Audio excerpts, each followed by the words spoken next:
Assalamualaikum warahmatullahi wabarakatuh. Perkenalkan, saya Safira Puliani Safitri dengan NIM 21.1042-2016 dari kelas B Biologi FMIPA Universitas Andalas.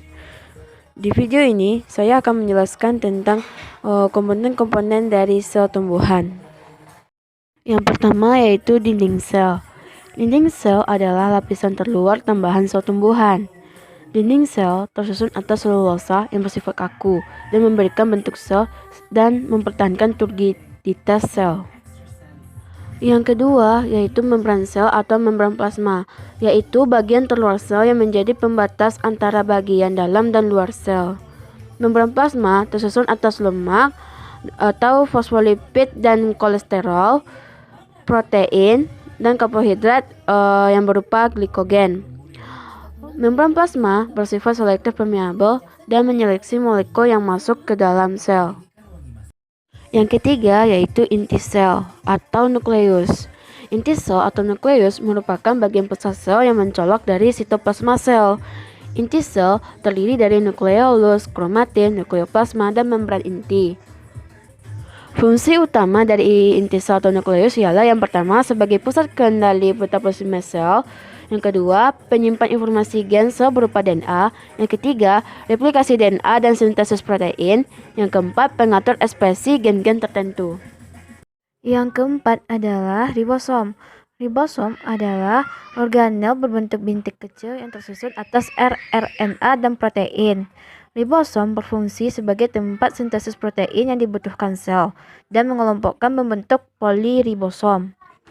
Ribosom terdiri dari dua, ada yang ribosom bebas, yaitu tersebar di sitosol, dan ada pula ribosom terikat yang menempel pada retikulum endoplasma.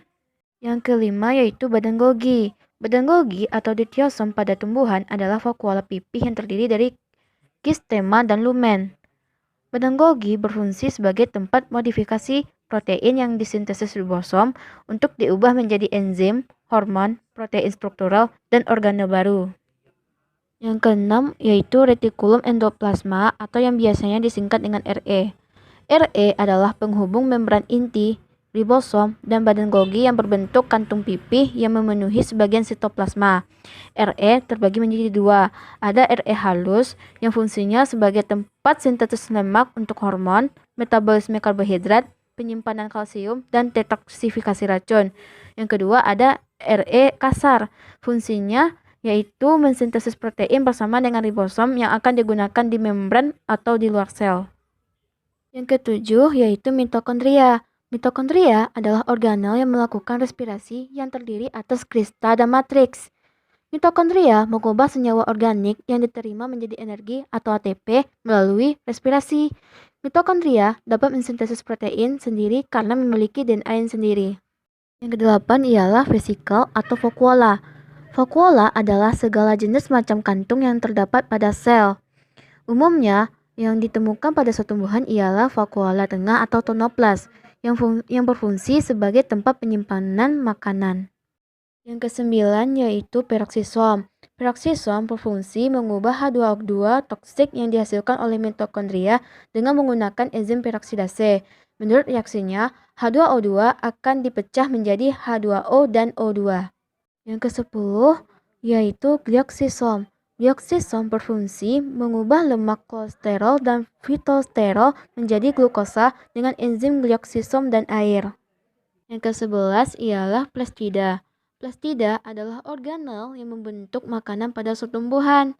Umumnya plastida ini berperan dalam fotosintesis. Macam-macam plastida, yang pertama ada kloroplas, yaitu mengandung pigmen klorofil. Yang kedua ada kromoplas, yaitu mengandung pigmen selain klorofil seperti vicocyanin yang warna merah dan biru, fukosantin warna coklat, vicoerythrin warna merah, karoten warna jingga, dan xanthophyll warna kuning.